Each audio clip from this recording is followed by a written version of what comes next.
Сайн байцгаана үзэгчдээ төвцөг мэдээллийн хөтөлбөрийн мягмар гарагийн дугаар эхэлж байна.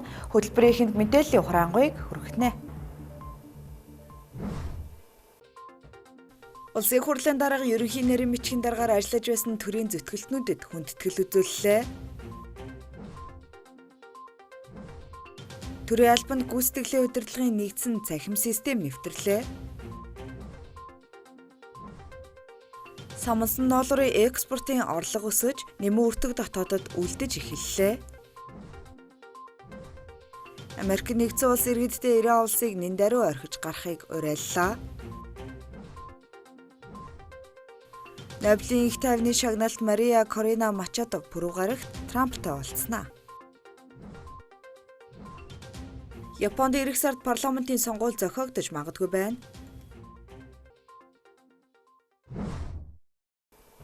Эхний мэдээ Монгол улсын үндсэн хууль батлагдсанаас хойш 34 жил цаг үе нийгмийн шалгарлыг туулан хэрэгжиж байгаа хэллээ. Монгол улсын үндсэн хуулийн өдрийг тохиолдуулан улсын их хурлын дарга учрал өчигдөр үе үеийн парламентыг удирдан чиглүүлж байсан улсын их хурлын дарга нар болон улсын их хурлын ерөнхий нарийн бичгийн даргаар ажиллаж байсан төрийн зүтгэлтнүүдэд хүндэтгэл үзүүллээ.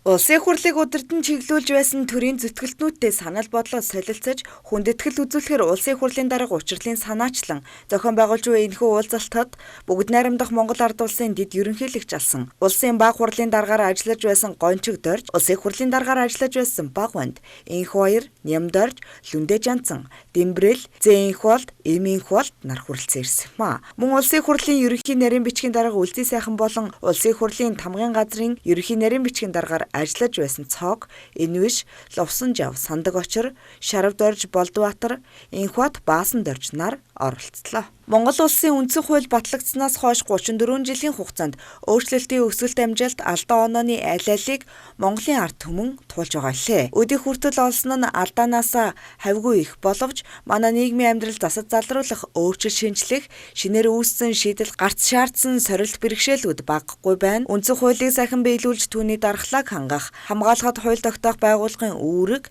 нэн чухал юм а. Тус уулзалтаар улсын хурлын дарга учрал үе үеийн парламентыг удирдах чиглүүлж байсан. Улсын хурлын даргаар ажиллаж байсан мөн ерөнхий нарийн бичгийн даргаар ажиллаж байсан төрийн зүтгэлтнүүдийн гүйцэтгэсэн үүрэг асар их байгааг онцлсан юм а. Парламентын баталж байгаа хууль альва шийдвэр нь Монгол улсын үндсэн хуулийн санаа, агуулга, үзэл баримтлал, зүйл заалт бүрд нийцсэн байх нь үндсэн хуулийн нэгэн дархлаа бас хамгаалалт болдог гэдгийг улсын их хурлын дарга учрал хэлж байлаа. Тэрээр үе үеийн зүтгэлтнүүдэд өөрийн хийхээр зорж буй үйл хэргийнхээ талаар ярьсан юм а. Тодорхойлбол улсын хурлын даргаар сонгогдоод нэн тэргуунд хүчин төгөлдөр мөрдөгдөж байгаа хуулиудад дүн шинжилгээ хийсэн байна.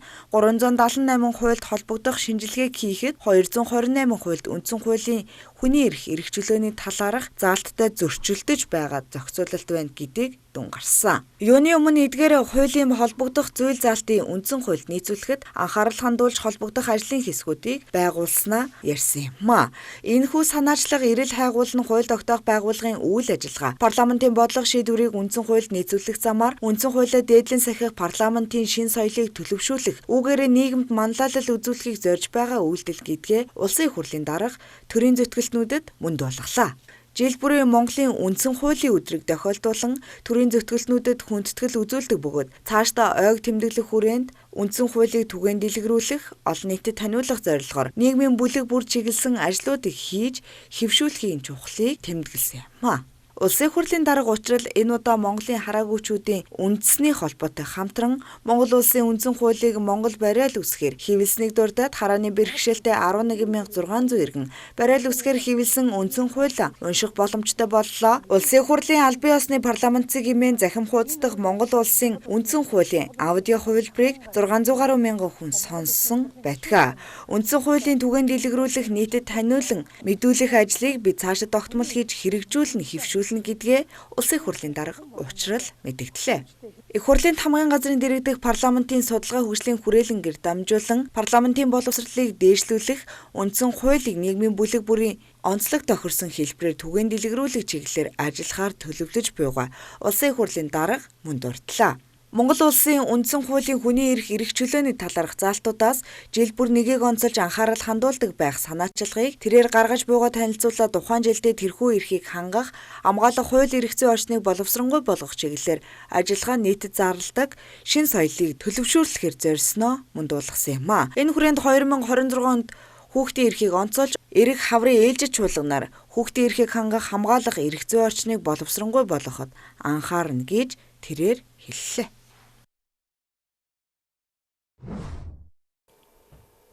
Дараагийн мэдээ төрийн жинхэнэ албаагчийн гүйцэтгэлийн удирдлагын нэгдсэн цахим системийг танилцуулж туршилтаар нэвтрүүлэх төрийн байгууллагуудад чиглэл өгөх арга хэмжээ төрийн ордонд боллоо.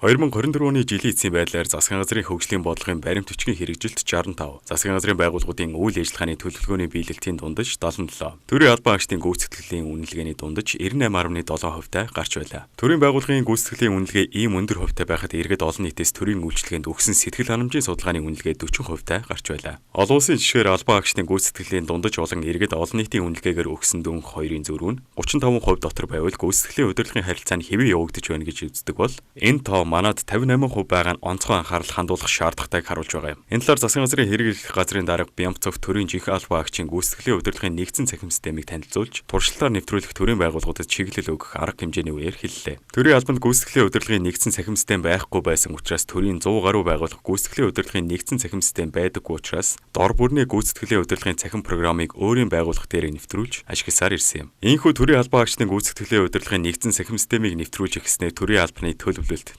үнэлгээний харилцаа нэг стандарт бүхий мэдээллийг нэгдсэн сангийн удирдлагын ижил зарчим хэрэгжиж эхлэх юм байна. Энэхүү системийг бий болгох санхүүжилтийг бүгд найрамдах Солонгос улсын засгийн газрын боцолтгүй тусламжаар КОИКА байгууллагын төслийн хүрээнд шийдвэрлсэн бөгөөд системийн хөгжүүлэлтийн ажлыг мэдээллийн технологийн хувийн хвшлийн мэргэжлийн компаниар гүйцэтгүүлжээ.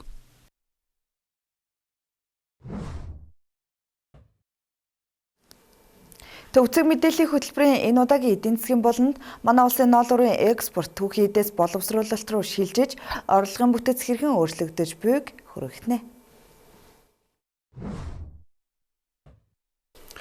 Мэдээллийн хөтөлбөр эдийн засгийн болонгаар үргэлжилж байна. Монгол улс 2025 онд ноолуурын салбарт түүхий эдийн экспортын загвараас шат ахиж, самсан ноолуур экспортлох бодлогын үр дүнг бодитоор харууллаа. Бид хэмжээ буурсан ч экспортын орлого огцом өссөн, нэмийн үртгийг дотоодод шингээх бодлого эдийн засгийн өгөөж өгч ихснийг илтгэж, хөдөө аж ахуйн экспортын бүтэц боловсруулах үйлдвэрлэлийн чадварыг дахин харах шаардлагыг урдаа тавьж байна.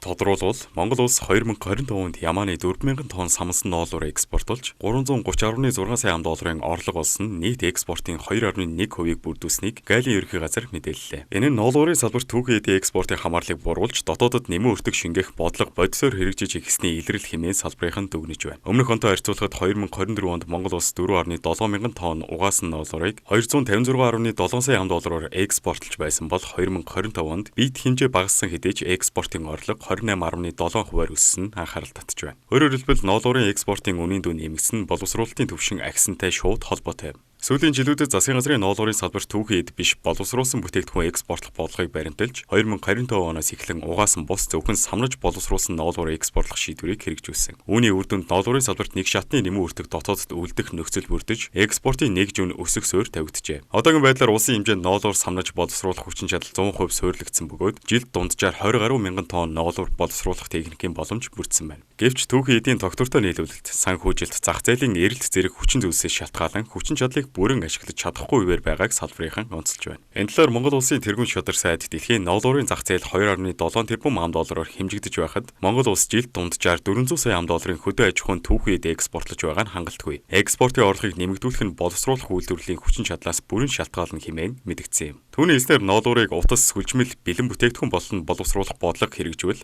экспортын орлого олон дахин өсөх боломжтой байна. Салбарын эдийн засгийн ач холбогдлыг авч үзвэл ноолуур нь Монгол улсын хөдөө аж ахуйн экспортын гол бүтээгдэхүүний нэг бөгөөд 100 мянга гаруй малчин өрхийн орлоготой шууд холбоотой. Иймээс боловсруулах төвчнийг ахиулах нь зөвхөн экспортын орлогоос гадна хөдөөгийн орлогын тогтвортой байдал, ажлын байр, татварын бааз зэрэг эерэг нөлөө үзүүлэх боломжтой юм. Гэсэн хэдий ч ноолуурын салбар түүхий эдийн чанар, малын ашиг шим, бэлчээрийн дац, санхүүжилтийн өртөг зэрэг сорилтууд байсаар байна. Ялангуяа дэлхийн зах зээлээр ноолуурын үн хэлбэлцэлтэй, Хятадын зах зээлээс өндөр хамааралтай хэвээр байгаа нь эрсдэл дагуулж байгааг эдийн засагчид сануулж байна. Эцэст нь дүгнвэл 2025 он самунсан ноолуурын экспортын орлого өссөн нь Монгол улс төвхөдөө экспортын загвараас айжмаар татгалзаж нэмэн өртөх шингэсэн үйлдвэрлэл рүү шилжиж бөөн бодит жишээ боллоо.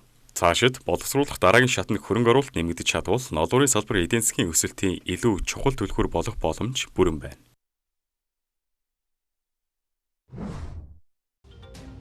Монголын сайхан бичигтэн 2025 олон улсын 29-р хуралдааны шилдэг бүтээлийн үзэсгэлэн олонний хүртэл болж байна.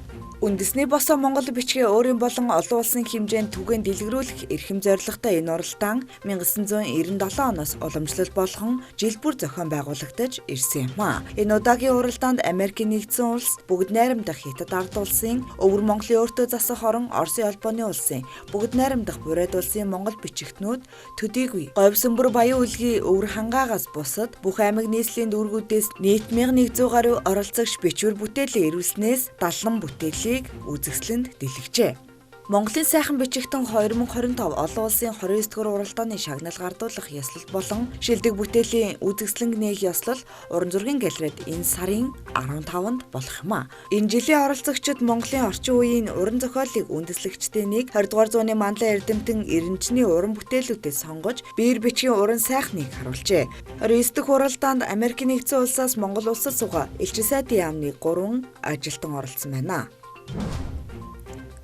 Цагдаа эмнэлэг онцгой байдлын машинуудад орон сууцны хотгон руу чөлөөтэй нэвтрэх хэрэгтэй чипийг суйрлуулна. Дотоод хэргийн их сургуулийн захимжаан сургалт хариуцсан ахлах мэрэгжилтэн Баттөрийн санаачилгаар шинжлэх ухаан технологийн их сургуулийн мэдээлэл холбооны технологийн сургуулийн багш нар орон сууцны хороолол хотхны гаднах бүх төрлийн хаалтыг онгойлгодог чипийг зохион бүтээжээ. Эрдэмтэд багш нарын зохион бүтээсэн энэ чипийг Баян зүрх дүүргийн цагдаагийн хилцээс дэмжин Баян зүрх дүүрэгт гэмт хэрэг зөрчлийн дуудлага мэдээлэл хамгийн их бүртгэгддэг 100 байршилд суулгаж туршсан байна. Энэ хугацаанд цагдаа дуудлага авсан даруй цаг алдалгүй хотгон хороололд нэвтэрч гэмт хэрэг зөрчилд түргэн шуурхай арга хэмжээ авч таслан сэргийлсэн гэд олон эерэг үр дүн гарсан байна. Иймд нийслэлийн иргэдийн төлөөлөгчдийн хурлын дарга бөгөөд нийслэлийн гэмт хэрэгээс урьдчилан сэргийлэх салбар зөвлөлийн дарга баяр тус чипийг бүтээсэн багш нарыг хүлээн авч уулзжээ. Нийслэлийн хэмжээнд өнөөдрийн байдлаар 1288 автомат хаалга байгаа гэх судалгаа байна. Цаашид автомат хаалга нийлүүл суйрлуулдаг аж ахуйн нэгжүүдтэй уулзалт зохион байгуулж багш нарын уг бүтээлийг илүү боловсронгуй болгоход мэдээлэл технологийн аж ахуйн нэгжүүдийг хамтран ажиллахыг уриалжээ.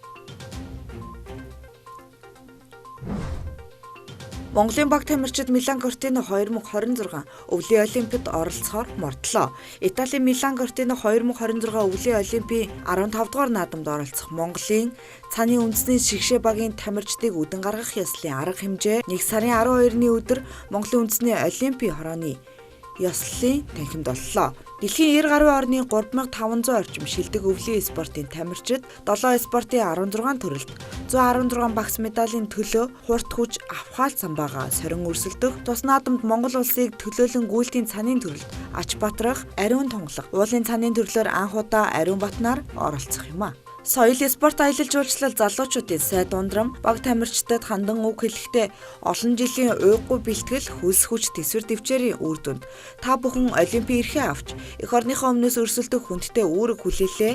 Энэ бол та бүхний ялалт төдийгүй дасгалжуулагчид, арын албаны баг, гэр бүл дэмжигчдийн хамтын хөдөлмөрийн өршин билээ. Монгол улсын засгийн газар соёл спорт аялал жуулчлал залуучуудын яамны зүгээс тамирчдынхаа бэлтгэл оролцоог тууштай дэмжих бодлогоо цаашид үргэлжлүүлэн хэрэгжүүлэх болно. Та бүхэн спортын ёс зүйг чандлан сахиж эр зориг, ур чадвар эв нэгдлэр Монгол хүний үнэт чанарыг дэлхийд харуулна гэдэгт итгэл төгс байна. Та бүхэндээ спортын өндөр амжилт хүсэн ерөөй Монголын төрийн далбай мөнхөд мандран бадах болтугай Монголын спорт улам бүр хөгжин цэцэглэх болтугай гэж хэллээ. Манай гүйлтийн цанын тамирчид скатлон спринт 10 км гэсэн 3 зайд 2 сарын 7-ны өдрөөс эхлэн уралдах бол уулын цаны слалом төрөлд 2 дугаар сарын 16-ны өдөр хурд хүчээ сорих юм а. Дотоодод болж өрнсөн үйл явдлаас хүргэлээ үргэлжлүүлэн олон улсын мэдээнд анхаарлаа хандуулна.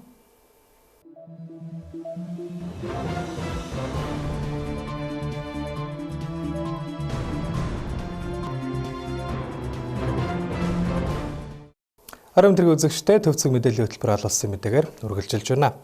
Иран улсад 3 дахь 7 хоногт орон үргэлжилж буй эсэргүүцлийн жагсаалын улмаас даваа гарагт Америк нэгдсэн улсын төрийн департаментийн зүгээс яаралтай аюулгүй байдлын сэрэмжлүүлгийг гаргалаа. За үүнд Америк нэгдсэн улсын иргэдийг Иран улсаас нэн даруй гарах хэрэг Ираны хэлээр гарах боломжгүй бол өөрийн гэр орон эсвэл өөр бусад аюулгүй байранд үлдэж хоол, хүнс, ус, эм тариа болон бусад шаардлагатай зүйлсийг нөөцлөх, жагсаалд оролцохоос зайлсхийх анхаарал болгоомжтой байх, орон нутгийн хэвлэл мэдээллийн хэрэгслээс нэн даруй мэдээлэл авах, гар утсныхаа цэнэгийг хангалттай байлгах, гэр бүл төрөл төрөсөд найз нөхөдтэйгээ холбоотой байх, нөхцөл байдлын талаар тэдэнд мэдээлэл өгөхийг уриалсан байна.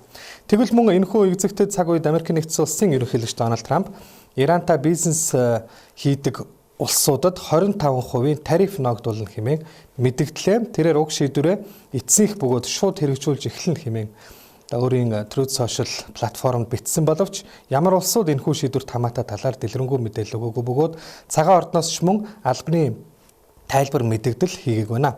За Иран улсын худалдааны хамгийн том түнш бол Хятад улс. За Хятадын араас Ирак, Арабын нэгдсэн Эмират, Турк, энэтхэг улсууд жагсдаг байна.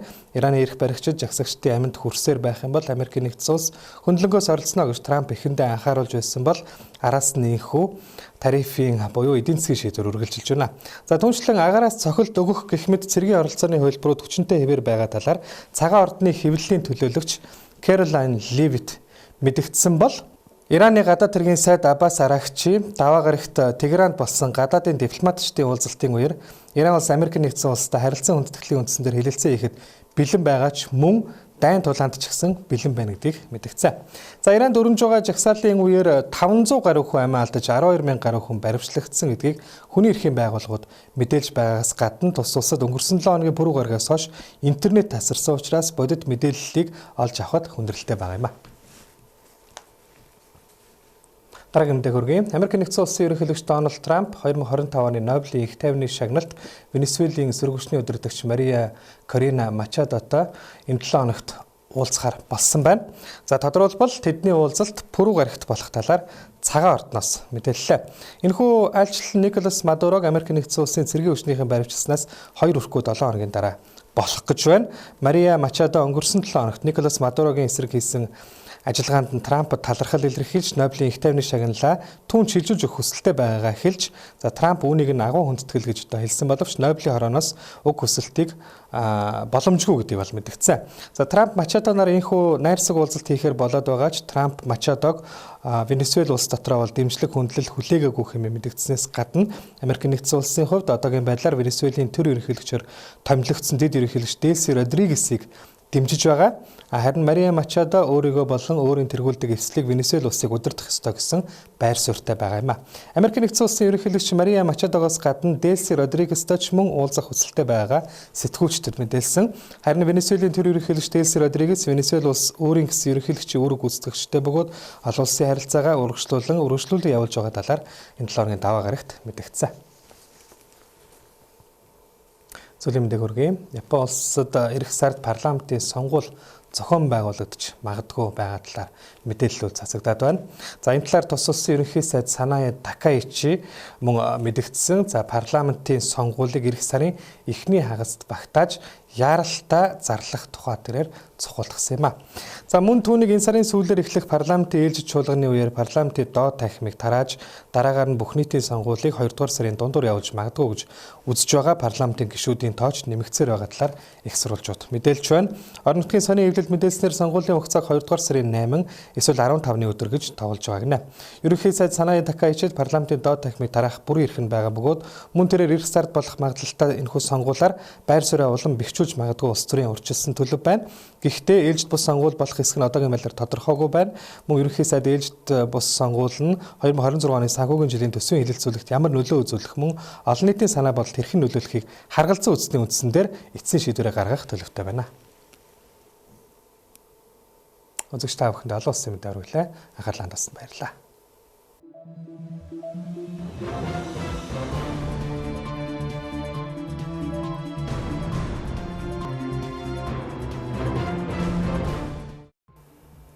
Төвцөг мэдээллийн хөтөлбөрийн мягмар гарагийн дугаарт анхаарлаа хандуулсанд баярлалаа. Дараагийн дугаараар уулзъя. Баяртай.